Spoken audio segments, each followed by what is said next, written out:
सभी साथियों को मेरा नमस्कार। हिंदी साहित्य हिंदी में आप सभी का स्वागत है। हम शुक्ल जी की पुस्तक का अध्ययन कर रहे थे और तुलसीदास सगुण धारा राम भक्ति शाखा हमारा चल रहा था। इसमें हमने बात की थी तुलसीदास की पद्धतियों की, कुछ शैलियाँ जो तुलसीदास ने गोस्वामी जी ने प्रयुक्त की हैं। तो हमने उसमें अध्ययन किया था कि तुलसीदास ने जो शैलियाँ ली हुई हैं वो मुख्यतः कौन कौन सी ली थी। तो पहली शैली के रूप में उन्होंने जो शैली ली थी वो वीरगाथा काल की छप्पई पद्धति ली थी। यहाँ पे हमने पढ़ा था इसके बारे में कि जो छप्पई पद्धति जो हमने भाट और चारण कवियों के द्वारा सुना था उसको लिया इन्होंने। दूसरा हमने पढ़ा था कि विद्यापति और सूरदास की इन्होंने गीति पद्धति को लिया था। अब ध्यान रखेंगे गीति पद्धति किसके वाली ली थी, तो विद्यापति और सूरदास की ली थी। तीसरा जो बात थी वो था गंग और भाटों की जो कवित्त सवैया शैली थी। तो यहाँ ध्यान रखना है कि कवित्त सवैया शैली इन्होंने गंग और भाटों में जो चलती थी उसको लिया था। फिर चौथे में इन्होंने कबीरदास की नीति संबंधी पद्धति, आगे हम कबीरदास को नहीं देखेंगे, नीति संबंधी पद्धति में औरों का नाम भी इसमें जुड़ जाता है, लेकिन कबीरदास को भी ध्यान रखेंगे कि कबीरदास की नीति संबंधी वाणी, क्योंकि यहाँ पे लिखा हुआ है कि कबीरदास की नीति संबंधी वाणी जो दोहा पद्धति थी उसका भी क्या लिया था, अपभ्रंश से जो दोहा पद्धति चली आ रही थी उसको इन्होंने लिया। और पांचवा है जो ईश्वरदास हैं उनके दोहे, चौपाई और प्रबद्ध पद्धति इन्होंने यहाँ पे ली थी। तो इस तरह से हमने 5 पद्धतियों के बारे में बात की थी इससे पहले वाले वीडियो में। तो आज देखेंगे कि ये पद्धतियाँ तुलसीदास की किन पंक्तियों में किस तरह से आई हैं, उसको आगे देखते हैं। आइए, इधर से देखना था हमें।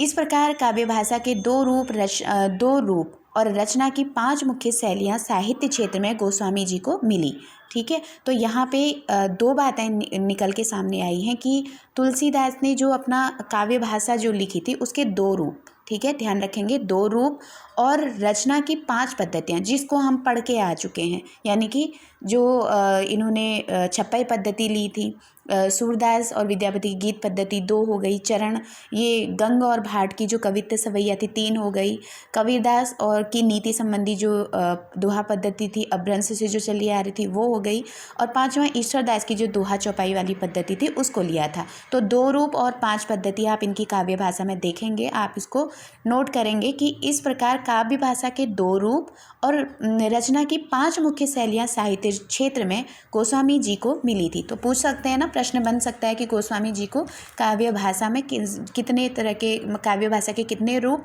और कितनी रचना की कितनी शैलियाँ वहाँ पे मिली थी। तो 2 रूप मिले थे और 5 इनको मुख्य शैलियाँ साहित्य के क्षेत्र में मिली थी। तुलसीदास जी के रचना विधान की सबसे बड़ी विशेषता यह है कि वे अपने सर्वतोन्मुखी प्रतिभा के बल से सबके सौंदर्य की पराकाष्ठा अपनी दिव्य वाणी में दिखाकर साहित्य क्षेत्र में प्रथम पद के अधिकारी हुए। महत्वपूर्ण कथन है तुलसी के संबंध में। शुक्ल जी कहते हैं कि इनकी जो रचना करने की जो सबसे बड़ी विशेषता थी ना, वो था सर्वतोन्मुखी प्रतिभा के बल पर। जो उनके अंदर सर्वतोन्मुखी प्रतिभा थी उसके कारण उन्होंने जो सौंदर्य की पराकाष्ठा को दिखाया था, जो अपनी किसके द्वारा दिखाया था, तो दिव्य वाणी से जो दिखाया था, उसी से वो साहित्य क्षेत्र में प्रथम पद के अधिकारी भी हुए। तो पूछ सकते हैं ना कि तुलसी को साहित्य क्षेत्र में प्रथम पद के अधिकारी क्यों इसमें इनको नियुक्त किया गया या क्यों माना गया। तो जो इनके अंदर प्रतिभा थी, सर्वतोन्मुखी प्रतिभा थी, उसके बल पर जो इन्होंने अपनी सौंदर्य की जो पराकाष्ठा को अपनी दिव्य वाणी में दिखाया था, जो चीज़ ये बोलते थे वाणी से वो महसूस होती थी एक तरह से, उसकी कल्पना खुद करने वाला था। जैसे कोई भी इनके पद या पंक्तियों को उठाइए, चाहे बाल लीला का, चाहे अयोध्या का कोई भी कांड आप उठाएं, रामचरितमानस का ही, तो जब आप पंक्तियों को पढ़ेंगे तो आपके सामने उनकी जो वाणी के एक एक शब्द हैं वो आपके सामने क्या करेगा कि सौंदर्य की पराकाष्ठा कहने का तात्पर्य है कि उसी चीज़ की अनुभूति भी कराएगा। तो इसी के कारण ये साहित्य क्षेत्र में प्रथम पद के अधिकारी भी हुए। हिंदी कविता के प्रेमी मात्र जानते हैं कि उनका व्रज और अवधी दोनों भाषाओं पर समान अधिकार है। ध्यान रखेंगे तुलसी को किस भाषा पर अधिकार है, तो ब्रज और अवधी। तो इनकी कुछ रचनाएं हमने ब्रज में पढ़ी हैं, कुछ अवधी में, यानी कि दोनों भाषाओं में इनको अधिकार है। और साथ में शुक्ल जी क्या कहते हैं कि हिंदी कविता के प्रेमी, जो उनके कविताओं के प्रेमी हैं, वो जानते हैं कि उनको ब्रज और अवधी, यानी कि जो ब्रज में है वो ब्रजी से प्रेम, और जो अवधी प्रेमी है वो अवधी, यानी कि दोनों भाषाओं में तुलसीदास का क्या था, पूर्ण अधिकार था। ब्रज भाषा का जो माधुर्य हम सूरदास में पाते हैं, क्योंकि सूरदास क्या है, खास ब्रज भाषा के लिए जाने जाते हैं, तो कह रहे हैं कि ब्रज भाषा का जो माधुर्य हम सूर सागर में पाते हैं, वही माधुर्य और भी संस्कृत रूप में हम गीतावली और कृष्ण गीतावली में पाते हैं। तो यहाँ पे पूछेंगे ना कि तुलसीदास की वह कौन सी रचना है जिसमें सूर सागर की सी ब्रज भाषा का माधुर्य देखने को मिलता है, तो ये इनकी रचना हो जाएगी गीतावली या कृष्ण गीतावली। आपको ध्यान भी रखना है कि ये इन्हीं से प्रेरित होकर इन्होंने कृष्ण गीतावली सूर के युग पे उसमें लिखी हुई है ब्रज भाषा में, तो कहीं ना कहीं सूर की रचना का उसमें प्रभाव है। तो किस रचना का है, सूर सागर का है। चाहे पूछ ले गीतावली या कृष्ण गीतावली सी ब्रज भाषा सूर की किस रचना में देखने को मिलती है, सूर सागर में। अगर यहाँ पूछ ले कि सूर सागर किसी ब्रज भाषा का माधुर्य तुलसी के किस रचना में देखने को मिलता है, तो गीतावली या कृष्ण गीतावली में पाते हैं। ठेठ अवधि की जो मिठास हम जायसी के पद्मावत में मिलती है। अब आर्य अभी तक सूरदास जो है केवल ब्रज भाषा में खास पहचान रखते हैं, वैसे ही जायसी जो है वो अवधि में अपनी खास पहचान रखते हैं। अब तुलसी क्या है, वो अवधि में भी और ब्रज में भी, दोनों में समान रूप से रखते हैं, यानी कि ये उनसे भी श्रेष्ठ हो जाते हैं, इसलिए क्योंकि दोनों भाषाओं में ये बराबर रहे हैं, श्रेष्ठ रहे हैं। ठीक है, तो ठेठ अवधि की जो मिठास हम जायसी के पद्मावत में मिलती है, वही जानकी मंगल, पार्वती मंगल, बरवे रामायण, रामलला नेहचू में मिलती है। नोट करिएगा, यहाँ पे आपको बता देना कि जैसे ठेठ अवधि कहा है, अवधि की ठेठ अवधि की पहचान। अब यहाँ प्रश्न उठ सकता है कि ठेठ अवधि वाली रचनाएं कौन है इनकी। एक देखिए, दो मंगल से हो गई, तो मंगल वाली दो याद कर लीजिए, जानकी मंगल और पार्वती मंगल।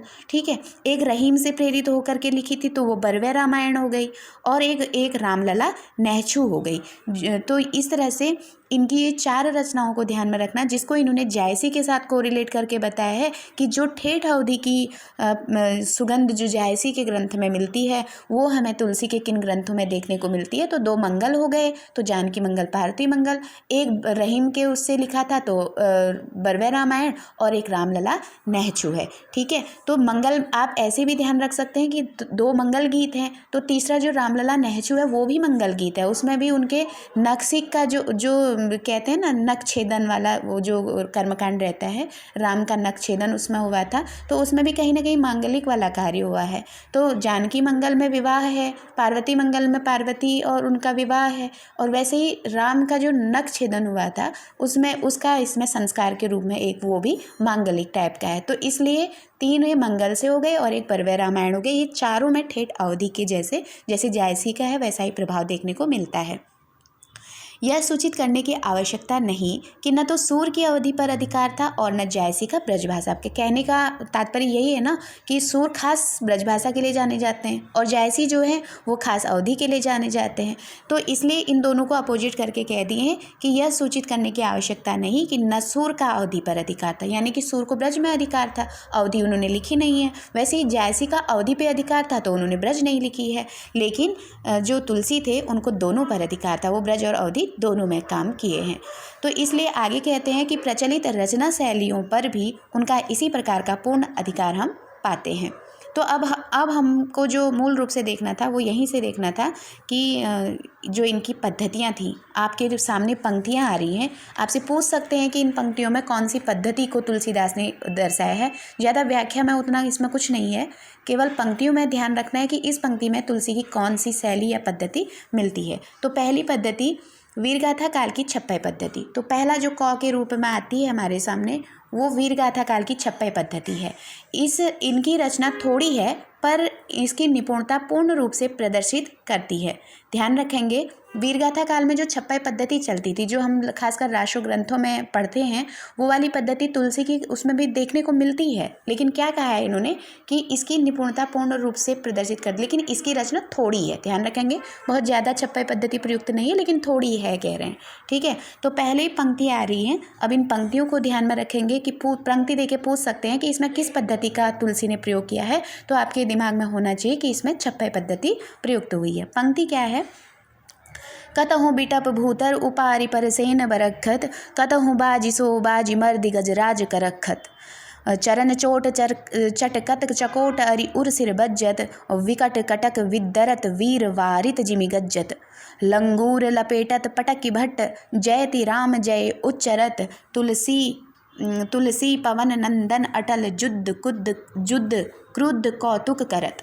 डिगति उर्वी अति गुर्वी सर्व पब्बै समुद्र सर, ब्याल बधिर तेहि काल बिकल दिगपाल चराचर। दिग्गयंद लरखरत परत दस कंठ मुख भर, सुरविमान हिम भानु संघटित होत परस्पर। चौके विरंचि शंकर सहेत, कोल कमठ अति कलमल्यो, ब्रह्मांड खंड कियो चंड धुनि, जबहि राम शिव धनु दल्यो। तो इसमें एक उत्तेजना वाला है ना, जैसे हम देखते हैं ना छप्पय पद्धति में जो होता है, जैसे रासु ग्रंथों में पढ़ते हैं, उस तरह का भाव स्वयं ही देखने को मिलता है। तो इसके उच्चारण से ही आप समझ रहे होंगे कि ये किस पद्धति में लिखी हुई है ये पंक्तियाँ। तो ये वीर गाथा काल की जैसे छप्पय पद्धति है उसमें लिखी हुई है। फिर से ध्यान रखेंगे, कतहु बिटप भू धारो पारि परखन बरस। तो इसमें कुल मिलाकर के थोड़ा सा इसका अर्थ निकालने की कोशिश करेंगे। तो इस तरह से बताया गया है कि कतहु बिटप भूधर उपारि परखेन बरसत, मतलब कितने ही बिटप कहते हैं ना पेड़ पौधों को उखाड़ के पृथ्वी से भूधर उपाड़ी मतलब पृथ्वी से उखाड़कर, परसेन बरखत मतलब कितने पर्वतों को तोड़ रहे हैं। मतलब कतहु बाजी सो बाजी मर्दि गजराज, कितने ही मतलब बाजी कहते हैं घोड़े को, घोड़े और जो घोड़ों से घोड़ों को रौंद रहे हैं। मर्दि गजराज करखत, कितने ही हाथियों को मतलब दलन कर दिया है। चरण चोट चटकत चकोट अरि उर सिर बज्जत, है ना, चरणों के चोट से, यहाँ मतलब हनुमान जी की बात हो रही है कि कितनों को उन्होंने चरणों के चोट से ही कचोट डाला है। अरि उर सिर बज्जत, कितनों के सिरों को मतलब एक दूसरे से लड़ा दिया है। इस तरह से विकट कटत विदरत वीर वारित गज्जत, और कैसे हैं विकट कटक विदरत वीर वारित जिमि गज्जत, वायु की तरह मतलब विकट कटक विदरत वीर वारित जिमि गज्जत। ये इस तरह से हनुमान जी का वर्णन हो रहा है इसमें। लंगूर लपेटत पटकि भट्ट, सूरवीर की तरह दिखाते हुए कह रहे हैं कितने ही जो लंगूर लपेटत, उनको लपेट करके मतलब उनको पकड़ करके पटकि भट्ट इस सूरवीर ने फेंक दिया है। जयति राम जय उच्चरत, और जब ये ऐसा कर रहे हैं, उनको युद्ध में जब हरा रहे हैं या उनके साथ लड़ रहे हैं दूसरी सेना के साथ, तो जयति राम जय उच्चरत, और ये राम का उच्चारण करते हुए कितने ही लंगूरों को लपेट इन्होंने पटक दिया है इस सूरवीर ने। तुलसी से पवन नंदन अटल जुद्ध कुद्ध कौतुक करक, और इस तरह से जो ये तुलसी कहते हैं कि यह पवन नंदन यानी कि इस हनुमान जी ने क्या कर दिया है, अटल जुद्ध क्रुद्ध कौतुक करत, इन्होंने कौतुक कर दिया है। मतलब जो युद्ध है उसमें इस तरह से क्रोधित होकर के कौतुक मचा दिया है जो सेना के अंदर है, जा करके ऐसा युद्ध कर रखा है कि कितनों के सर इन्होंने तोड़ दिए हैं, पटक दिए हैं आपस में। कितने घोड़े, कितने क्या कहते हैं हाथियों को इन्होंने पटक दिया है, कितने पर्वत उखाड़ डाले हैं, पेड़ उठा डाल रहे हैं। कुछ तरह से हनुमान जी का इसमें वर्णन किया है किस तरह से इन्होंने जा करके वहाँ पर राम का उच्चारण करते करते जो सेना है क्रुद्ध होकर के राम का नाम ले लेकर के उसको नष्ट करने में ये लगे हुए हैं, ऐसा तुलसीदास जी कहते हैं। आगे कहते हैं कि डिगति उर्वी अति गुर्वी सर्व पब्बै समुद्र सर। अब ये उस समय का वर्णन है जब जो शिव धनुष तोड़ा गया था ना, तो उसी समय का ये वर्णन है कि जब शिव धनुष टूटता है तो क्या होता है उस समय, कैसी उस शिव धनुष के टूटने से जो आवाज़ होती है और उस आवाज़ से कैसा असर पड़ा है, तो उसके बारे में बताया गया कि डिगति उर्वी अति गुर्वी सर्व पब्बै समुद्र सर, मतलब अति भारी पृथ्वी भी सब समुद्र पर्वत और तालाब सहित हिलने लगी। किससे? वो ध्वनि का जो टंकार हुआ है, जो धनुष टूटने की आवाज़ हुई है, उससे हमारी जो भारी पृथ्वी है वो भी हिलने लगी है ना। तो सब समुद्र पर्वत तालाब सभी हिलने लगे हैं। और ये है ना, फिर है ब्याल बधिर तेहि काल विकल दिगपाल चरारत। जो ब्याल कहते हैं सर्प को, एक तरह से शेषनाग आप कह सकते हैं। जो ये हैं, अब धरती अगर हिलने लगेगी, पर्वत पहाड़ हिलने लगेंगे तो क्या होगा, उसके अंदर रहने वाले जो ब्याल हैं वो बधिर हो गए हैं, है ना, वो सब बहरे हो गए हैं। तेहि काल मतलब उसी समय बहरे हो गए हैं। विकल दिगपाल चराचर, और जो दिगपाल मतलब राजा और सब ये हैं, चर और अचर जो हैं, चर और अचर जो दोनों चीज़ों के लिए आया चराचर। चर तोड़िए, चर और अचर। तो चर अचर मतलब जो चर और अचर दोनों चीज़ें हैं ये, और दिक्पाल जो हैं, जो राजा लोग हैं, दिक्पाल हैं, वो सब क्या हो गए हैं, व्याकुल हो गए हैं।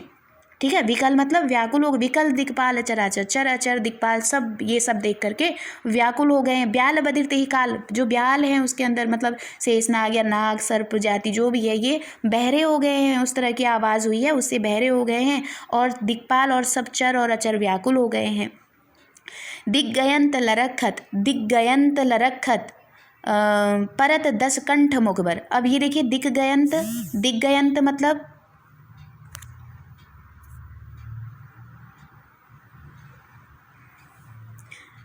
दिग्गयंत,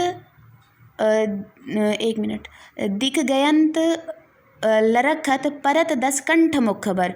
तो जो दिशाओं के हाथी हैं, ये दिग्गयंत लरखत मतलब दिशा रूपी जो हाथी हैं वो लड़खड़ा गए हैं, लड़खड़ा गए हैं मतलब वो भी हिलने लगे हैं।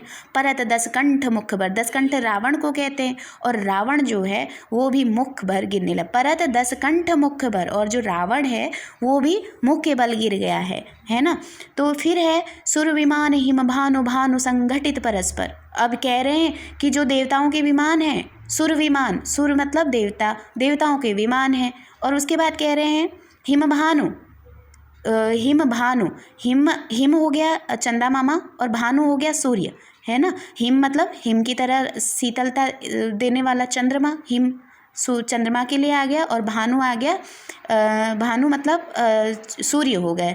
तो हिम भानु, भानु संगठित परस्पर, सूर्य और चंद्रमा एक दूसरे में मिल गए हैं। ठीक है, सूर्य चंद्रमा एक दूसरे में मिल गए हैं। फिर कहते हैं कि चौके विरंची शंकर सहित, चौके विरंची शंकर सहित, और ब्रह्मा विरंची होगा ब्रह्मा के लिए, शंकर हो गया महादेव के लिए। चौके विरच शंकर सहित, ब्रह्मा जो हैं वो ब्रह्मा और महादेव जो हैं वो चौंक गए हैं। कोल कमठ अहि कल मल्यो, और जो वराह, कछुआ और जो शेष हैं मतलब शेषनाग हैं वे सब हिलने लगे हैं, वो सब कलमल्यों हैं। ठीक है, वो सब हिलने लगे हैं। वराह, कोल मतलब वराह, कमठ कछुआ या ऊंट आप कह सकते हैं, कमठ मतलब कछुआ, कोल, ये सब क्या करने लगे हैं, शेष सबके सब ये लोग ये भी हिलने लगे हैं। ब्रह्मांड खंड कियो चंड धुनि जब ही राम शिव धनु दल्यो। तो लास्ट की पंक्ति फर्स्ट में आ जाएगी। तो जब शिव ने रामचंद्र जी ने शिव का धनुष तोड़ा तो ऐसी भारी आवाज़ हुई कि ब्रह्मांड फट गया। ठीक है, ब्रह्मांड फट गया मतलब ब्रह्मांड खंड कियो मतलब फट नहीं गया, मतलब ब्रह्मांड ऐसे महसूस हुआ कि ब्रह्मांड जैसे टूट पड़ा हो। ठीक है, तो ये सब वर्णन था जब शिव धनुष को सीता स्वयंवर के समय रामचंद्र जी के द्वारा तोड़ा गया था। तो उसके द्वारा जो आवाज़ हुई थी उससे क्या क्या चीज़ें यहाँ पे हुई उसके बारे में यहाँ पे बताया गया है। ठीक है, तो इसको आप देखेंगे। आगे है, अब हम इसको पूरा कर लिए। पहले अब इसमें जितना भी वर्णन आया थोड़ा सा तेज़ वाला वर्णन था, हमने पढ़ा है इस तरह का वर्णन जो होता है वो छप्पई पद्धति में होता है। तो ये पंक्तियाँ जो है अगर इस तरह से डिगत यूर्वी आ गया, चाहे कतहु बिटप भूधर उपारी आ गया, मतलब कितने ही पेड़ पौधों को उपाड़ना या पहाड़ों को तोड़ना या ये करना, सेना को चूर चूर करना, घोड़े हाथियों को आपस में वो करना, ये सब आएगा तो ध्यान रखेंगे इसमें कौन सी पद्धति प्रयोग हुई। प्रश्न इसमें अर्थ नहीं पूछेगा, हाँ इतना जरूर पूछ सकता है कि शब्द उठा के दे देते हैं कभी कभी। उर्वी का मतलब पूछ लिया, उर्वी का मतलब क्या है, तो उर्वी पृथ्वी को कहते हैं। भट्ट का मतलब क्या है, भट्ट सूरवीर को कहते हैं। तो कुछ शब्द इसमें ऐसे आए हैं जिसका अर्थ पता होना चाहिए। और दूसरी बात यहाँ पे हिम भानु पूछ ले तो सूर्य चंद्रमा क्या कहा जाता है। हिम भानु मतलब विरंची पूछ सकता है, विरंची ब्रह्मा के लिए आया हुआ है। और इसके अलावा जो इसमें पूछता है तो फिर छप्पई पद्धति है। एक पद्धति हमारी कंप्लीट हुई। दूसरी पद्धति को आज हम पढ़ेंगे।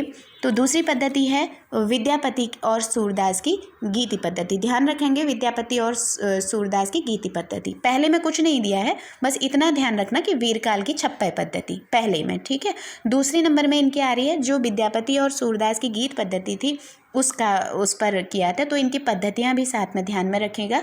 अब कह रहे हैं कि इन्होंने बहुत विस्तृत और सुंदर रचना की है। विद्यापति और सूरदास की गीति पद्धति पर इन्होंने विस्तृत और बड़ी सुंदर रचना की है। सूरदास जी की रचना में संस्कृत की कोमल कांत पदावली और अनुप्रासों की वह विचित्र योजना नहीं जो गोस्वामी जी की रचना में मिलती है। ध्यान रखेंगे, जो इन्होंने गीत तो गाए हैं सूर और विद्यापति ने, लेकिन सूरदास की जो गीत परंपरा है, उनकी जो पदावली, कोमलकांत पदावली और अनुप्रास योजना है सूर की, उसमें संस्कृत की कोमलकांत पदावली नहीं है कह रहे हैं, न अनुप्रास की योजना है, बल्कि ये चीज़ें किसके अंदर है, ये तुलसीदास के उसमें है। ठीक है, गोस्वामी जी ने इसकी रचना की। ध्यान देना, यहाँ एक प्रश्न क्रिएट होता है कि अपनी रचनाओं में किसने संस्कृत की कोमल पदावली और अनुप्रासों की योजना की है, तो गोस्वामी तुलसीदास ने।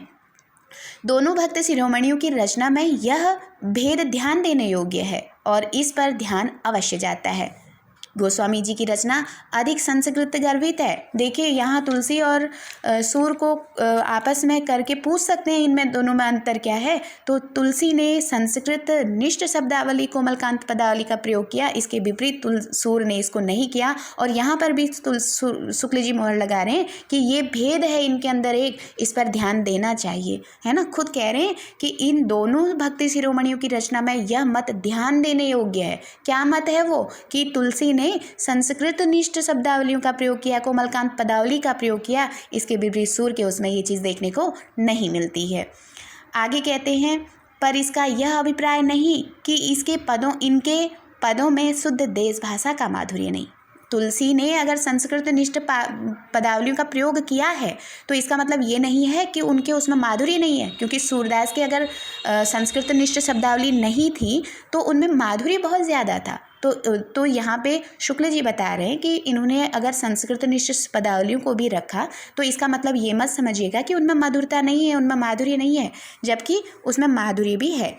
इन्होंने दोनों प्रकार की मधुरता का बहुत ही अनूठा मिश्रण किया है। विनय पत्रिका के प्रारंभिक स्रोतों में जो संस्कृत पदविन्यास है, उसमें गीत गोविंद के पदविन्यास से इस बात की विशेषता है कि वह विषम है और रस के अनुकूल, कहीं कोमल और कहीं कहीं कर्कश देखने में आता है। ध्यान रखेंगे, विनय पत्रिका को जोड़ा जा रहा है, किससे जोड़ दिया है, तो गीत गोविंद के पदविन्यास से। पूछेंगे ना कि किसका पदविन्यास का इसमें वो मिलता है, तो विद्यापति के जयदेव हैं, जयदेव के गीत गोविंद का इनके विनय पत्रिका में थोड़ा बहुत वो देखने को मिलता है। ध्यान रखेंगे इसको, क्योंकि पूछ सकते हैं इसको, है ना। विनय पत्रिका में किसके गीतों का प्रभाव मिलता है, तो जयदेव के गीत गोविंद का।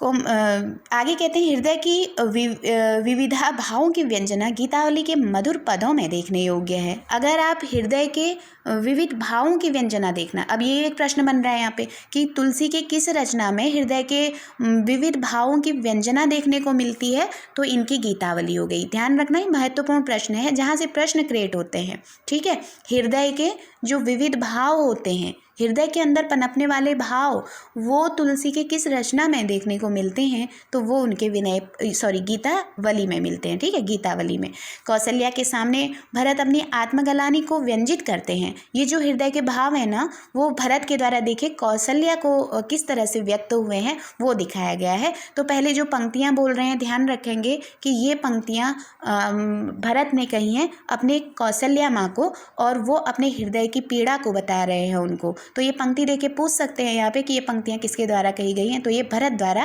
कौशल्या को कही गई हैं। ठीक है, और ये किससे ली गई हैं, तो ये गीतावली की पंक्तियाँ हैं इनकी। ठीक है, तो कहते हैं, ध्यान से सुनिएगा, तो कहते हैं, जो हो माँ तू महिमा हव, तो जननी जग में या मुकी, कहाँ काली मधो हो। क्यों हो आज होत सुचि सपथनी, कौन मानी है साची, महिमा मृगी कौन सुकृति की, खल बच विसी सन्ह बाची। है ना। तो इसमें जैसे सबको पता है कि जब इनको वनवास हुआ था रामचंद्र जी को, तो वो भरत थे नहीं, वो अपने नाना के घर में थे। तो इनके लिए कहा जाता है कि जब वो वनवास को चले जाते हैं, तब वो आते हैं तो उनको अपने परिवार से आँख नहीं मिला पाते हैं। उनको लगता है कि मेरी माँ ने मेरे लिए ये जो राज मांगा है, तो कहीं ना कहीं मैं भी दोषी हूँ इसके लिए। तो वो अपनी कौशल्या को सफाई देते हैं, वो अपने हृदय की पीड़ा बताते हुए कहते हैं कि जौ ह मातु महे हव हव, मतलब वो कहते हैं अपनी सफाई में कौशल्या को कहते हुए कहते हैं कि इस पूरे घटना में कहते हैं कि जौ हो मातु मते माँ हव हव तव जननी जग में या मुख की कहाँ काली मद हो। तो कहते हैं कि माँ, हे कौशल्या माँ, इस पूरे घटना चक्र में मेरा कोई दोष नहीं है, मेरा कोई हाथ ही नहीं है। अपनी माँ को सफाई दे रहे हैं, कहते हैं कि माँ, इस हव का मतलब होता है मैं, ठीक है। जौ हौ मातु महे मऊ हव हव, मतलब हे माता, भरत कहते हैं कि मऊ हव हव, मुझे मतलब इतने जो ये सब षड्यंत्र या जो कुछ भी रचा गया है, इसमें मेरा कोई, इस घटना चक्र में मेरा कोई हाथ नहीं है। फिर कहते हैं जो जननी जग में या मुँह की कहाँ कालीमा हो, अगर मेरे मुंह पे इस तरह की कालीमा लग जाएगी। कालीमा से तात्पर्य यही था कि भरत के कारण राम को वनवास हुआ, ये इसको एक तरह से कालीमा आप कह सकते हैं। कि कहते हैं कि अगर मेरे मुंह पे ये कालीमा लग जाएगी तो तौ जननी जग में या मुख की कहाँ कालीमा हो, अगर ये एक बार मेरे मुख में लग गया कि मेरे कारण राम को वनवास हुआ है, तो मैं अपने मुख से इस कालीमा को कहाँ धोऊंगा, ये नहीं धुल पाएगी, फिर हमेशा के लिए मेरे मत्थे में चढ़ जाएगी कि मेरी वजह से वनवास गया है। तो माता, आप समझिए कि मैं इस कांड में पूरा भी कहीं से भी अपराधी नहीं हूँ, मुझे इसकी कोई भी जानकारी नहीं है, तो मैं इस कालीमा को कहाँ धोऊंगा। फिर कहते हैं क्या हो आज होत सुचि सपथनी कौन मानी है साची, चाहे मतलब अगर इस तरह की जो ये कालीमा मेरे अंदर लग जाएगी ना, चाहे मैं इसमें कितनी भी सौगंध खा लूँ, तो फिर भी मैं पवित्र नहीं हो पाऊंगा। कहो आज होत सुचि सपथनी कौन मानी है साची, अगर लोगों के दिमाग में ये बैठ गया कि मेरे कारण उनको वनवास हुआ है, तो मैं चाहे लाख शपथ खा लूँ या मैं सौगंध खा लूँ कि कोई कौन मानी है साची, लेकिन तब भी कोई मुझे साच नहीं मानेगा। फिर आगे कहते हैं पवित्र नहीं हो पाऊंगा मैं, फिर उस घटना से मैं पवित्र नहीं हो पाऊंगा। कहते हैं महिमा मृगी कौन सुकृति की खल बच विषि सन बाची। आगे उदाहरण देते हुए कहते हैं जैसे एक वो होती है ना, जो पुण्यात्मा होते हैं, सुकृति कहते हैं, जैसे पुण्य आत्मा विद्वान लोग या क्या कहते हैं संत महात्मा लोग, जो ऐसे पुण्यात्मा होते हैं, वो भी महिमा रूपी मृगी दुष्टों के वचन रूपी बाणों से कभी नहीं बच पाए, क्योंकि दुष्टों की प्रवृत्ति क्या रहती है, खल बच विषि सन्न बाची, मतलब विषि सन्न कहते हैं वाण, विषि सन्न है ना, विषि सन्न मतलब वाण हो गया, वच मतलब वाणी हो गया, और बाची मतलब बचना।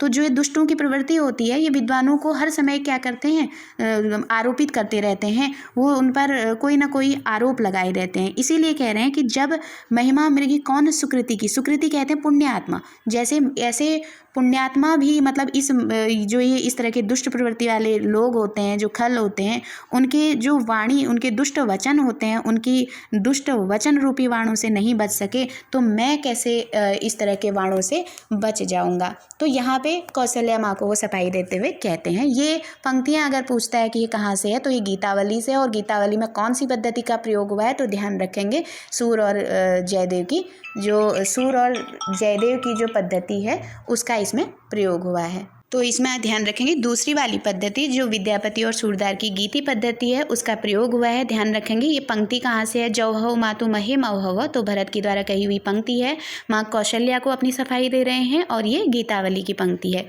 इसी प्रकार आगे देखेंगे, इसी प्रकार चित्रकूट में राम के सम्मुख जाते हुए भरत की दशा का भी सुंदर चित्रण है। अब ये जब वो वाला तो हो गया, लेकिन इसके बाद जब चित्रकूट में ये अपने गुरुजी के साथ जाते हैं, गुरु के साथ जाते हैं राम से मिलने, पर राम का सामना करने की हिम्मत नहीं है इनको, और ये जाते हैं गुरु से कि मैं अपने भाइयों को देख लूँ। तो क्या कहते हैं, बिलो के दूरी ते दो वीर, बिलो के दूरी ते दो वीर, मन अगहुण तन पुलक स्थिल भयो, नयन नलिन भरे नीर, गड़त गोड़ मनो संकुच पंक मह, कड़त प्रेम बल धीर। तो ये पंक्ति क्या है कि भरत जब चित्रकूट में जाते हैं, अपने भाइयों को देखने के लिए जाते हैं, तो वहाँ पे गुरुजी के साथ जब जाते हैं तो बिलो की दूर ते दो वीर, उन्होंने अपने भाइयों को उनके पास जाके नहीं देखा, जबकि कहाँ से देखा, कह रहे हैं बिलो के दूरी ते दो वीर, उन्होंने दूर से अपने भाइयों को, दोनों वीरों को, राम लक्ष्मण को देखा। मन अगहुण तन पुलक स्थिल भयो, उनका जो मन था वो कैसा हो गया था, जैसे भाइयों को देखते एकदम ऐसा भावुक हो गया था, तन पुलक स्थिल भयो, और उनका शरीर पुलकित होकर के स्थिल हो गया। जैसे कैसी स्थिति हो गई, उनका मन कर रहा होगा कि वो अपने भाइयों के गले मिले और पूरी अपनी जो बात उनके मन में है वो सारा कह डाले, लेकिन वो रोक रहे हैं अपने को, क्योंकि उन पर इस तरह से हुआ था कि उनको कुछ पता ही नहीं चला। तो मन अगहुण तन पुलक स्थिल भयो, उनका शरीर पूरा स्थिल हो गया, तन पुलकित हो गया। नयन नलिन भरे नीर, और दोनों आंखों में अपने भाइयों को देख करके नयन नलिन भये नीर, और दोनों आंखों में उनका जल भराया। गड़त गोड़ मनु संकुच पंक मह, गणत गोड़, गोड़ कहते हैं ना, उन्होंने मतलब प्रणाम किया, गोड़ पैरों को छुआ, या मनो संकुच पंकमह कड़त प्रेम भर धीर, उन्होंने अपने भाइयों को प्रणाम करते हुए, संकुच मन से प्रणाम करते हुए कड़त प्रेम भर धीर, अपने प्रेम को क्या किया था, उनको दिखाया था, प्रेम का में वो है वो चीज़ इन्होंने वहाँ पे प्रकट की थी। तो इस तरह से ये चित्रकूट का वर्णन है। तो इसमें भी पूछ सकता है कि विलोकी दूर ते दो वीर, ये किससे है, तो ये गीतावली से है, चित्रकूट वर्णन से है ये पंक्ति। और दूसरी बात, ये इसमें भी कौन सी पद्धति प्रयुक्त हुई है, तो इसमें भी गीति पद्धति, जो विद्यापति सूर वाली पद्धति है, वो प्रयुक्त हुई है। आगे देखेंगे, गीतावली की रचना गोस्वामी जी ने सूरदास के अनुकरण में की है।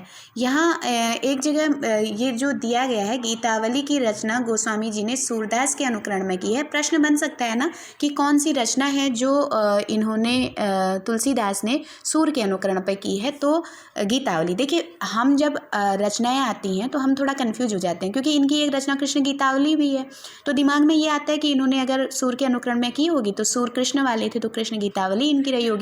लेकिन यहाँ कृष्ण गीतावली का अनुकरण नहीं दिया है, पर बहुत जगह मैंने सुना है कि कृष्ण गीतावली और गीतावली दोनों सूर के ही अनुकरण पे किया था, बट जो शुक्र जी की किताब है उसमें हमको देखने को मिलता है केवल गीतावली को। तो गीतावली की रचना गोस्वामी जी ने सूरदास जी के अनुकरण में की है। खासकर आप गीतावली को यहाँ पे ध्यान देंगे, तो कृष्ण गीतावली को यहाँ पे दिया नहीं गया है, इसलिए मैं फोर्स करूँगी कि आप गीतावली को ही स्मरण रखेंगे कि सूरदास के अनुकरण पर इनकी कौन सी रचना लिखी गई है, तो वो गीतावली है।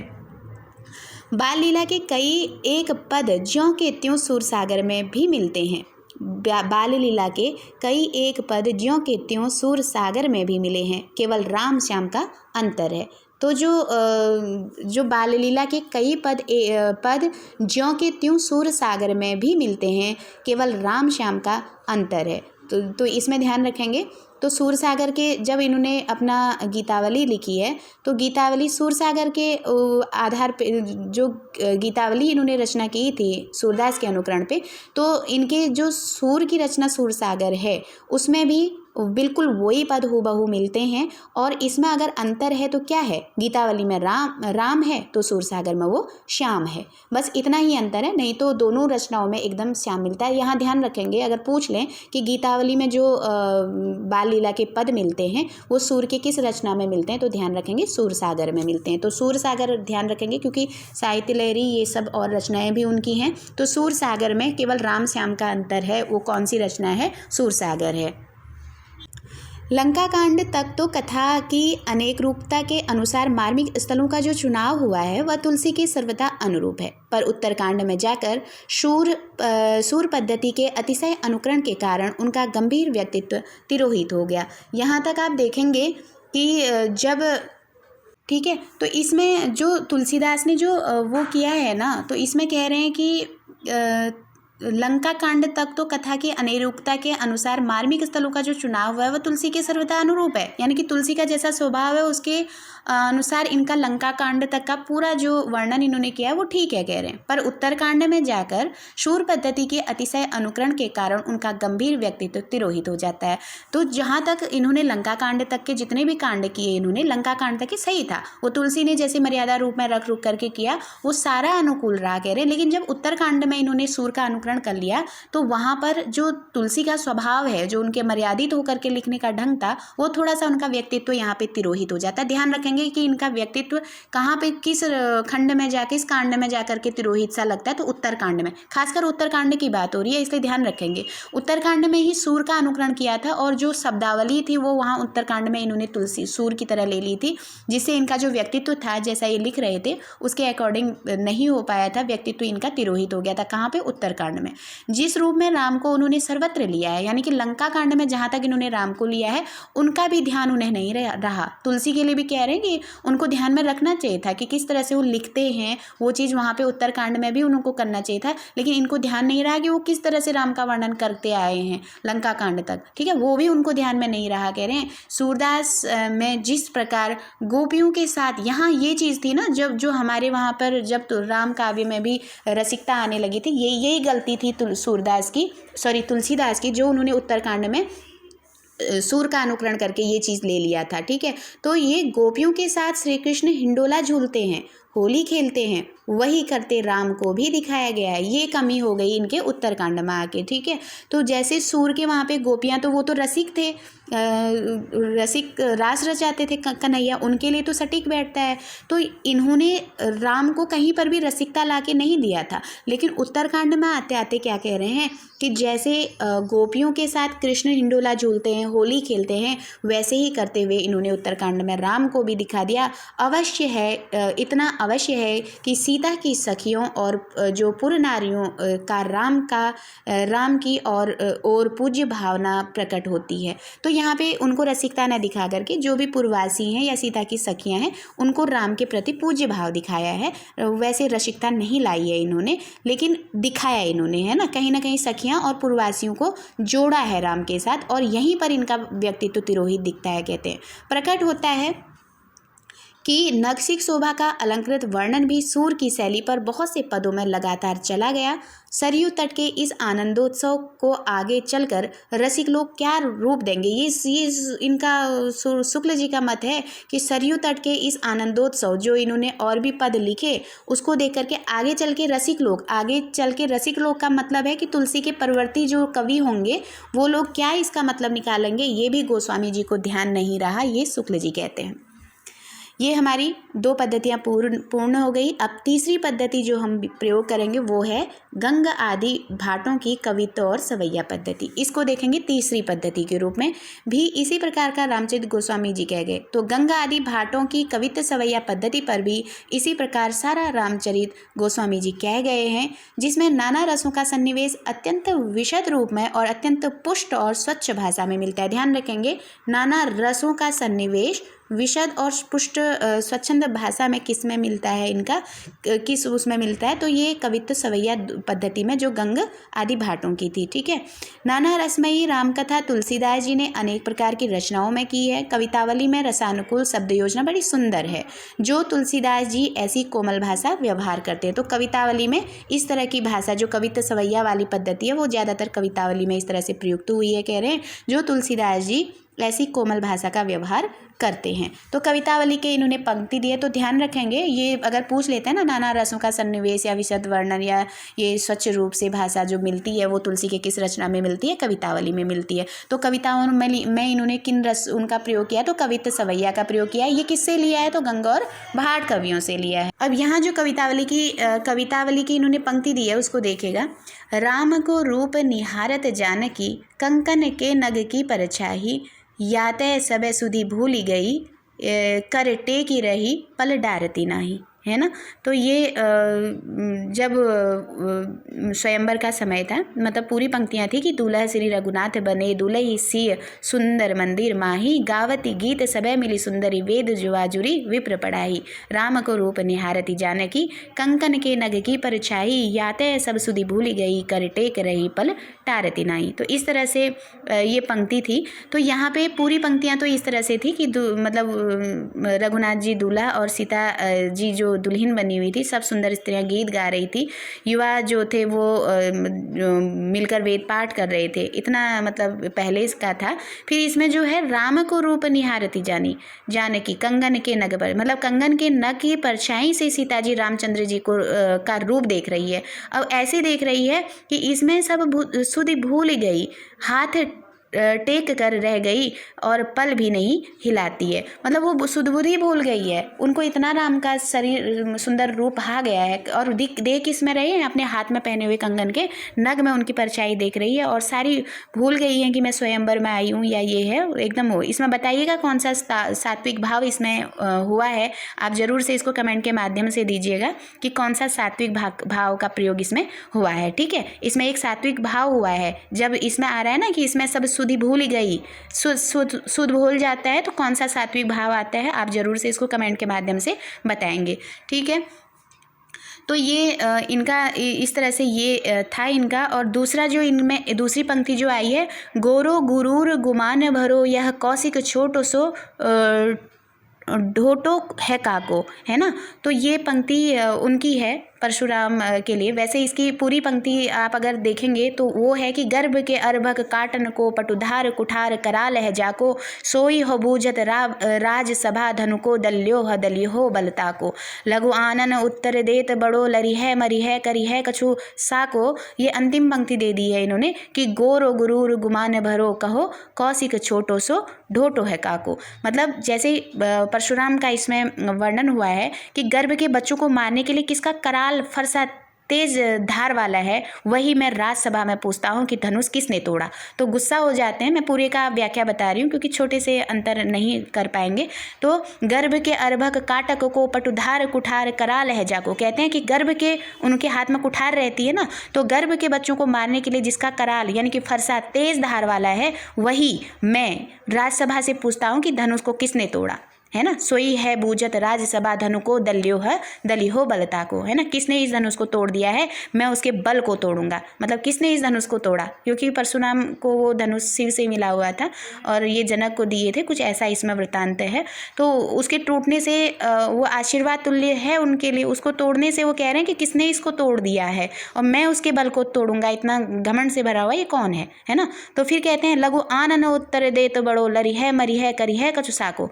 जब लक्ष्मण उसका उत्तर देते हैं ना, लक्ष्मण उसको पलट के उत्तर देते हैं, तब उत्तर दे लघु आनन उत्तर दे तो बड़ो। अब ये जो आया है यहाँ गोरो गुमान को, ये लक्ष्मण से कहते हैं वो कि छोटो लघु आनन उत्तर दे तो बड़ो, छोटा मुंह और बड़ा जवाब देता है। लरी है मरी है करी है कछुसा को, लड़ेगा मरेगा और कुछ कहानी छोड़ेगा। फिर कहते हैं हे कौशिक गोरो गोरूर गुमान भरो कहो कौशिक छोटो सो ठोटो है काको। हे कौशिक कहो यह गोरा गरूर और घमंड से भरा हुआ छोटा सा लड़का किसका है ना। तो ये प्रश्न करते हैं, छोटा सा यहाँ पे दिया है कि हे कौशिक कहो यह गोरा गुरूर और घमंड से भरा हुआ छोटा लड़का किसका है। उनको गुस्सा आ जाता है लक्ष्मण को भी, तब वो उनसे ही बोलते हैं। तब वो कहते हैं कि उनका जो कुठार है, जो फरसा है, वो गर्भ के बच्चे को तक मार डालता है। तो ये इतना छोटा सा एक कौशिक, छोटा सा ये बच्चा, ये लड़का किसका है, ऐसे ही वो प्रश्न करते हैं। तो दूसरी पंक्ति ये थी। अब इसमें आई है जल को गए लखन है लरिका परिखो पिय छाह घरी हवठाड़े पोछी पसेऊ बयारी करो अरुपाए पखारही भूमि ठाड़े। ये इसमें क्या होता है ना, जब उनको वनवास होता है तो सीता जी जानते ही हैं कि महल में पली हुई है, तो उनको थकान सी लगी हुई थी या वो रुकना चाह रही थी।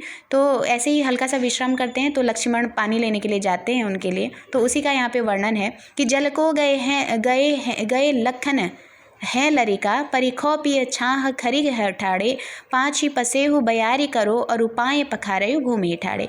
तो लक्ष्मण जी पानी लेने गए हैं, अभी लड़के हैं, हे प्यारे, मतलब अपने पति को कह रही है कि छाह में खड़े होकर खड़ी भर उनकी राह देख लो। मतलब थकी अपना है, लेकिन सोच रही हैं कि राम जी को ऐसा कह ले तो थोड़ा उनको भी राहत हो जाए, है ना। आपका पसीना पोंछकर हवा कर दूं और इस बालू में भुने पैरों को धो दूं। ये मतलब सीता जी अपनी तरफ से कहती हैं। आगे को भी इसमें पंक्ति हैं जिसमें राम जी समझ जाते हैं कि सीता थक गई हैं, तब वो आगे मतलब इसमें ये पंक्तियाँ इस तरह से थी कि तुलसी रघुवीर प्रिया स्त्रम जानिके बैठी विलम्ब लौकंटक काड़े जानकी नाहते नेह लख्यो पुलको तनुवारी विलोचन वाड़े। मतलब उनको समझते देर नहीं लगी है, वो जानते हैं कि सीता जी को थकी जानकर रामचंद्र बड़े देर से बैठकर पैर के उनके कांटे निकालते, मतलब सीता के कांटे निकालने लगते हैं। सीता जी ने रामचंद्र का प्रेम देखा और उनका शरीर जो होता है पुलकित हो जाता है और आंखों से उनके आंसू आ जाते हैं। मतलब सीता को थकान लगी हुई है, लेकिन वो अपने पति से कहती है कि आप थक गए हैं, आप बैठिए, मैं आपके थोड़ा सा पसीना पोंछ दूँ आपके पैरों में। पैर सीता के कांटे गड़े हुए हैं, लेकिन कहती हैं कि रामचंद्र से कि आपके पैरों को थोड़ा सा धुल दूँ तब जब तक लक्ष्मण पानी लेंगे। थकी अपना है लेकिन कह नहीं पा रही हैं कि मेरे पति को इसमें पूरा न लगे। लेकिन रामचंद्र जी समझ जाते हैं, वो उल्टा फिर उनके सीता के पैरों को पोंछते हैं, उनके कांटों को निकालते हैं, उनका पसीना पोंछते हैं। और ये सब देख करके सीता का जो शरीर है वो पुलकित हो जाता है, उनकी आंखों में आंसू आ जाते हैं। इस तरह से ये वाली हैं। फिर इसके बाद है, इसके बाद कहते हैं कि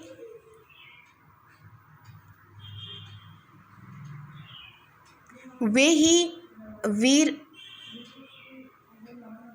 ही वीर और भयानक के प्रसंग में ऐसी शब्दावली का व्यवहार करते हैं। अब जो वे ही वीर यानी कि तुलसीदास जब वर्णन करते हैं, देखिए वीर और भयानक के प्रसंग में जब वीरता और भयानक वाली बात आती है तो इस तरह की शब्दावली तुलसी के उसमें देखने को मिलती हैं।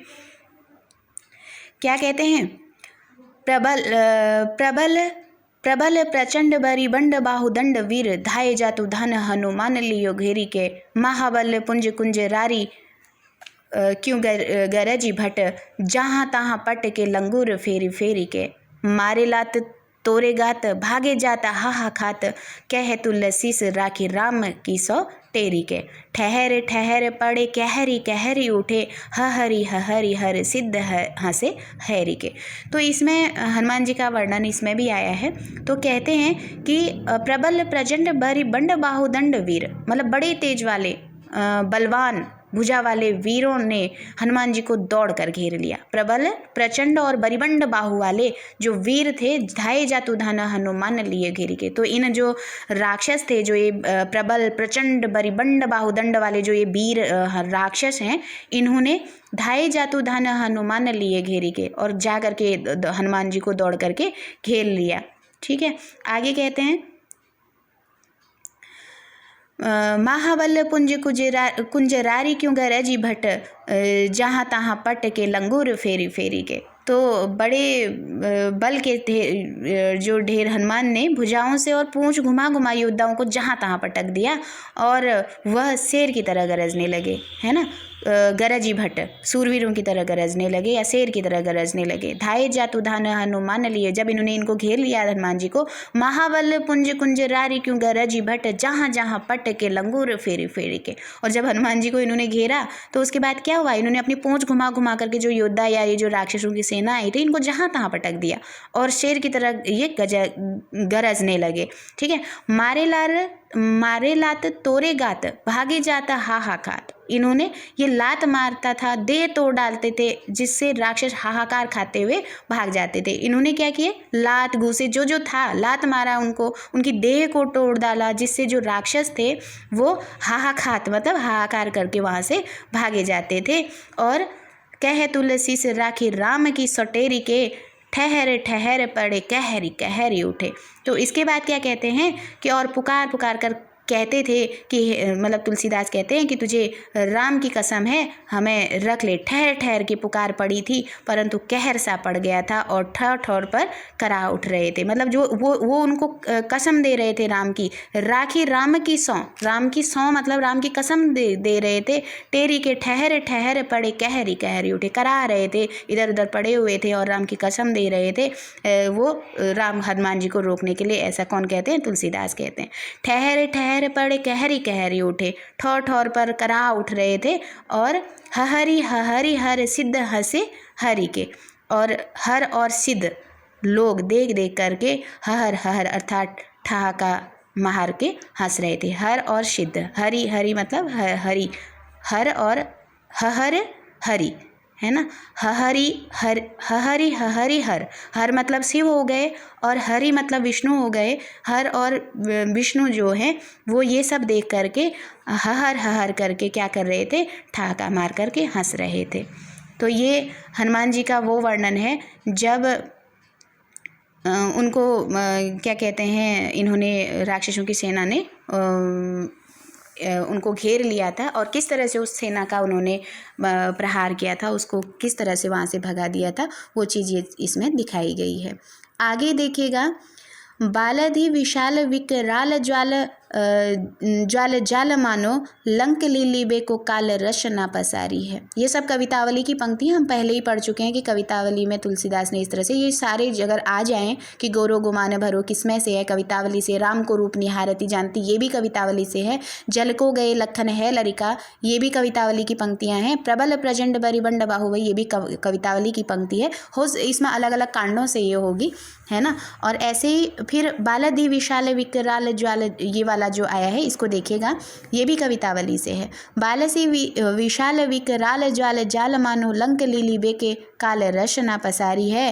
कैंधो विधो विधि का भरे है भूमि भूरी धूम केतु, वीर रस वीर तरवारी सी उघारी है। तो इसमें क्या कह रहे हैं कि बालसी विशाल विकराल जाल मानो, भयंकर ज्वाल माला के सहित विशाल पूंछ ऐसी जान पड़ रही थी मानो लंका को निगलने के लिए फैलाई गई है। लंक लीलीबे के काल रस ना पसारी है, रसना कहते हैं जीभ को ना, तो लंक लीलीबे को, लंका को लीलने के लिए इन्होंने जीभ को पसार रखा है। वो ज्वाल जो पूंछ में लगी हुई है वो ऐसी जान पड़ रही है। अथवा ये भी कह सकते हैं कि मानो काल ने जीव फैला रखी है। ठीक है। कैंधो व्यू में विधि का भरे हैं भूमि धूमकेतु, तो आकाश मार्ग में अनेक धूमकेतु भरे हैं और वीर रस रूपी वीर ने मानो तलवार निकाल ली है। वीर रस वीर तलवारी से उगारी है ना। तो कहते हैं कि कैंधो व्यू में विधि का भरे हैं भूरी धूमकेतु, ऐसा लग रहा है कि आकाश मार्ग में अनेकों धूमकेतु भरे हुए हैं और वीर रस वीर तरवारी सी उघारी है, और वीर रस रूपी वीर ने यानी हनुमान जी ने मानो तलवार निकाल रही है। ठीक है। आगे की इसमें पंक्तियां भी हैं कि गोसाई जी आगे कहते हैं कि तुलसी सुरेश चापू केंदो दामिनी कलापू, केंदो चली मेरु में कृषाणु शशि भारी है। मतलब गोसाई जी कहते हैं कि यह इंद्रधनुष है अथवा बिजली का समूह है जो सुमेरी पर्वत से अग्नि की भारी नदी बह चली है। इसे देखकर देखे जातु धानिया कुलानी कहे काननो उज्यायो अब नगर प्रसारी है। उसे देखकर राक्षस और जातुधान और जातुधानी, राक्षस और राक्षसियाँ जो हैं वो व्याकुल होकर कहती हैं वह वन को उजाड़ चुका अब नगर को भी जला देगा। काननु उजार्यो मतलब इसने कानन मतलब जंगल को उजाड़ दिया है, अब नगर प्रजा रही है, अब ये नगर को भी जला देगा। तो इस तरह से इसमें इन्होंने लंका का जो लंका में आग लगाई थी उसका इसमें वर्णन किया है। आगे कहते हैं नीति के उपदेश की, अब है घ वाला है कि नीति के उपदेश की भक्ति पद्धति पर बहुत से दोहे। हाँ आगे देखेंगे कि नीति के उपदेश की सूक्ति पद्धति पर बहुत से दोहे रामचरित, याद रखेंगे नीति के उपदेश सूक्ति पद्धति पर बहुत से दोहे रामचरितमानस और दोहावली में मिलेंगे। ध्यान रखेंगे नीति पद्धति इन्होंने किस में मिलेंगे, कह रहे हैं रामचरित और दोहावली। याद रखेंगे इसको। अगर प्रश्न बन जाता है कि नीति के उपदेश की सूक्ति पद्धति किन रचनाओं में देखने को मिलेगी, तो ये रामचरितमानस और दोहावली में मिलेंगे, जिसमें बड़ी मार्मिकता से और कहीं कहीं बड़े रचना कौशल के व्यवहार की बातें कही गई हैं और भक्ति प्रेम की मर्यादा को दिखाया गया। यहाँ प्रश्न बन सकता है ना कि मार्मिकता से कही हुई, रचना कौशल से व्यवहार की बातें और भक्ति प्रेम की मर्यादा किस में दिखाई गई हैं, तो रामचरितमानस में। तो इसमें इन्होंने पंक्ति दी है, रीझ आपनी बूझ पर खींच विचार विहीन, ते उपदेश न मानही मोह महोदधिमीन। लोगन भलो मनाओ जो भलो होन की आस, करत गगन को गेंडवा सो सठ तुलसीदास।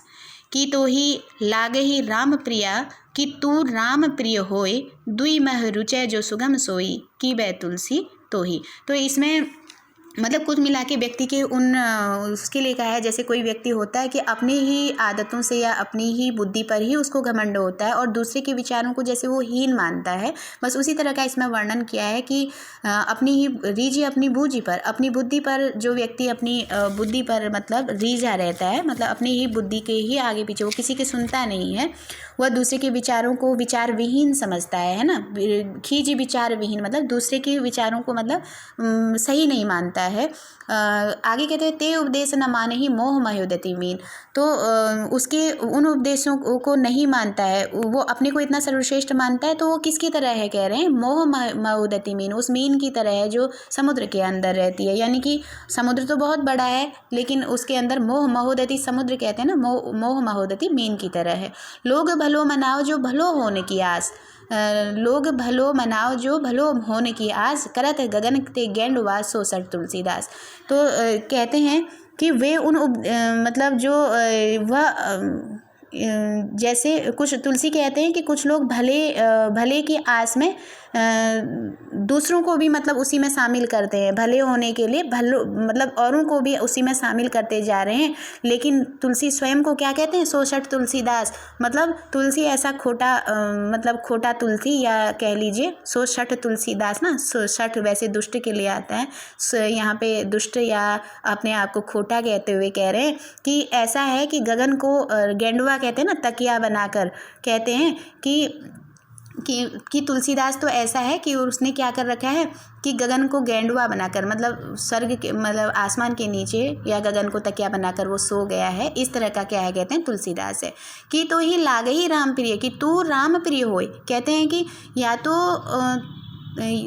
कि तो ही लागे ही राम प्रिय, या तो तुझे राम प्रिय लगने चाहिए, कि तू राम प्रिय हो या तू राम का प्रिय हो। तो दो बातें की हैं, दोनों एक दूसरे की मतलब अगर या तो तू राम तुझे प्रिय हो तो राम को ही भज, या राम प्रिय या तू राम प्रिय हो या राम को तू प्रिय लगे। दुई मह रुचय जो सुगम सोई, की वह तुलसी तोई। तो इसमें से यही मार्ग अच्छा है कि इनमें से जो भी तुझे सुगम लगे तो ये तुलसीदास कहते हैं कि तू उसी को कर, है ना। या तो तू राम का प्रिय बन जा या राम तुझे प्रिय माने। तो ऐसा ही इसमें से जो भी सुगम तुम्हें लगे उसको करो। तो ये सारी पद्धति जो है वो नीति संबंधी है, नीति संबंधी सूक्तियाँ हैं जो इनके रामचरित आदि में, रामचरित जो इनकी रामचरितमानस है उसमें इस तरह की नीति संबंधी ये देखने को मिलेंगे। अगला अंतिम इनका जो 5वीं पद्धति है उसको देखेंगे। जिस प्रकार चौपाई दोहे के क्रम से जायसी ने अपना पद्मावत नाम का प्रबंध काव्य लिखा, उसी क्रम पर गोसाई जी ने प्रसिद्ध काव्य रामचरितमानस जो लोगों के हृदय का हार बना है। तो ध्यान रखेंगे कौन सी रचना तुलसीदास की है जो लोगों के हृदय का हार बनी है, तो वो रामचरितमानस है। ठीक है, इसमें जायसी की तरह कह रहे हैं कि जैसे पद्मावत का जो प्रबंध काव्य है उन्होंने दोहा चौपाई का क्रम दिया है, उसी तरह रामचरित में भी क्रम मिलता है, कह रहे हैं। भाषा वही अवधि है, रामचरितमानस की भी भाषा क्या है, अवधि है, केवल पद विन्यास का भेद है। याद रखिएगा कि अगर तुलसीदास के उसमें ये जायसी के पद्मावत की तरह दोहा चौपाई की पद्धति है तो उसमें भेद क्या है, तो भेद है उसमें पद विन्यास का। ठीक है, पद विन्यास का भेद है। गोस्वामी जी शास्त्र पारंगत विद्वान थे, अतः उनकी शब्द योजना साहित्यिक और संस्कृत गर्वित है। ठीक है, ये चीज़ दोनों में देखा हमने, सूरसागर वाले में भी सूरदास के साथ और इधर जायसी के साथ भी देख रहे हैं कि इनको शास्त्र पारंगत विद्वान कहा गया है और इनकी जो भाषा है वो शब्द योजना साहित्यिक और संस्कृत गर्वित है। जायसी में केवल ठेठ अवधि का माधुर्य है। जायसी ने संस्कृत जायसी भी नहीं लिए, सूर भी नहीं लिए। ठीक है, तो इनमें क्या है, ठेठ अवधि का माधुर्य है। पर गोस्वामी जी की रचना में संस्कृत की कोमल पदावली का भी बहुत मनोहर मिश्रण है। नीचे दी गई चौपाइयों के भाषा का भेद आप स्पष्ट देख सकते हैं। तो ये भी रामचरितमानस से इनकी पंक्तियां हैं। रामचरितमानस की पंक्तियां कहने का तात्पर्य ये है, यहाँ पे जो पंक्तियां दी है ये जायसी की हैं, तो यहाँ पे ठेठ अवधि आपको दिखाई गई है। ठीक है, इसमें आपको आभास हो जाएगा कि ठेठ अवधि है। और ये जो पंक्ति दी है ये अंतर कर रखा है इन्होंने, और ये जायसी की, ये तुलसी की रामचरितमानस से हैं। ठीक है, तो ये तुलसी के और जायसी में आपको अंतर करके दिया है कि ठेठ अवधि में कैसी होती हैं। ठेठ अवधि की पंक्ति ये है और तुलसी की पंक्ति ये है। तो यहाँ पे जायसी की पंक्तियों को देखेगा पहले। जब हूँ तो कहिगा पंखी संदेशियों, सुनियो की आवा है परदेसी, तब हूँ तुम्ह बिन रहे न जियो, चातक भयहूँ कहत पियो पियो, भयहूँ विरह जरी कोयरकारी, डार डार जो कूकी पुकारी। तो ये पंक्ति जायसी की है जिसमें वो नागमती का वियोग वर्णन इसमें दिखाया है कि वो कहती है कि जो कोयल है ना वो वियोग में मतलब नागमती का वियोग इतना ज़्यादा बढ़ गया है कि कोयल भी जल करके कोयले की तरह काली हो गई। कोयल का रंग काला होता है, तो वो काला रंग उसका काला रंग नहीं है, बल्कि नागमती का जो वियोग है उस वियोग को जानकर उसका प्रभाव भी कोयल पे पड़ा है, वो भी जलकर कारी हो गई। इतना वियोग नागमती का दिखाया है है कि जो कोयल है वो भी कैसी हो गई, कोयले की तरह कारी हो गई है। और डार डार जो कू की पुकारी, वो डाल डाल में विरह को मतलब वो कू कू करके पुकार रही है। जब हुद कहेगा पंखी संदेशी सुनहु कि आया है परदेसी। अब कहती है नागमती कि जब से सुना है कि पंछी ने संदेश दिया है कि अब मेरा परदेसी आने वाला है, तब हो तो तुम बिन रहे न जीऊँ, चातक भयऊ कहूँ पीऊ पीऊ। मतलब उस समय से मेरा मन और बेचैन हो गया है, मुझसे जिया नहीं जा रहा है। मैं भी उस चातक पक्षी की तरह हो गई हूँ कि मैं पिया पिया करके उनको रट रही हूँ, कह रही है। जैसे चातक अपने चकोर पक्षी के उसमें रहता है, उसी तरह से मैं भी पीऊ पीऊ करके बुला रही हूँ। तो इस तरह से ये पंक्ति थी जायसी की। अब तुलसी की देखिएगा। अमी मुरीमय चूरन चारु, समन सकल भव रुज परिवारु, सुकृत शंभु तनु विमल विभूति, मंजुल मंगल मोद प्रसूति, जनमनु मंजु। तो इसमें कहते हैं कि अमी मुरीमय चूरन चारु, समन सकल भव रुज परिवारु, अर्थात मैं गुरुजी के चरण कमलों की रज की वंदना करता हूँ, जो सुंदर स्वादिष्ट सुगंध युक्त व अनुराग रूपी रस से परिपूर्ण है। इस तरह से अमी मुरीमय चूरन चारु, समन सकल भव रुज परिवारु हो गया। इसके बाद जो अगली पंक्ति है वह है सुकृति शंभु तनु विमल विभूति, मंजुल मंगल मोद प्रसूति, जनमन मंजु मुकुर मन हरणी, किए तिलक गुण गन बस करनी। इसका अर्थ होता है कि वह चरण सुकृति शंभु तन विमल विभूति, वह चरण रज शिवजी के शरीर पर सुशोभित निर्मल विभूति के समान है। मंजुल मंगल मोद प्रसूति, जो कि परम कल्याणकारी और आनंद को प्रदान करने वाली है। जनमन मंजु मुकुल मन हरणी, उस चरण रज से मन रूपी दर्पण की मलिनता दूर हो जाती है। और किए तिलक गुण गन बस करनी, जिसके तिलक लगाने से प्रकृति के सभी गुण वश में हो जाते हैं। इस तरह से ये पंक्तियाँ तुलसीदास की चारों पद्धतियों को हम लोगों ने देखा। और अब आगे है कि सारांश यह है कि हिंदी काव्य की सब प्रकार की रचना शैली के ऊपर गोस्वामी जी ने अपना ऊंचा आसन प्रतिष्ठित किया है। तो यहाँ पे ये पंक्ति पूछी जाती है, ये किसकी है कि हिंदी काव्य के सब प्रकार की रचना शैली के ऊपर गोस्वामी जी ने अपना ऊंचा आसन प्रतिष्ठित किया है, यह उच्चता और किसी को प्राप्त नहीं। तो ये लाइन जो है ये शुक्ल जी की तुलसी के संदर्भ में महत्वपूर्ण है।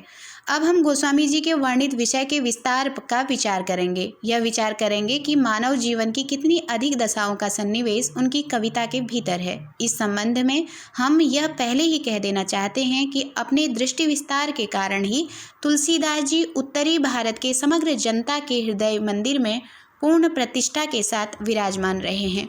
तो यहाँ से ये कोटेशन महत्वपूर्ण है, ये भी पूछी जाती है कि जो पद्धतियों का प्रयोग किया, जो उनके लेखन शैली में हुआ, उसके कारण तुलसीदास जी उत्तरी भारत की समस्त जनता के हृदय मंदिर में पूर्ण प्रेम प्रतिष्ठा से विराजमान है। ये किसने कहा था? शुक्ल जी ने।